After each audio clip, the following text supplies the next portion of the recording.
আসসালামু আলাইকুম। বিকালের নাস্তা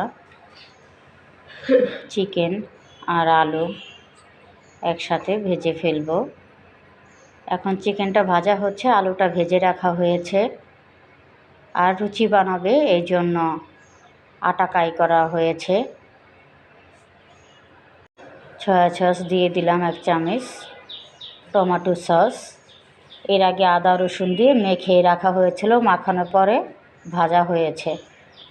এখানে আমি এক্সট্রা কোনো মশলা দেওয়া হয় নাই, জাস্ট এই সয়া সসটা আর টমেটো সস দেওয়া হয়েছে। এই যাক, দেখেন কত সুন্দর হয়েছে, রুচি দিয়ে খাবে এই জন্য গোল্লা গোল্লা করে রাখা হয়েছে। মেয়ে গোল্লা করে দিচ্ছিল বারবার, যে আমি করে দিই, আমি করে দিই। ঠিক আছে, করো তাহলে। রুচিটা বানানো হবে, বানানোর পরে তেলে ভাজবো।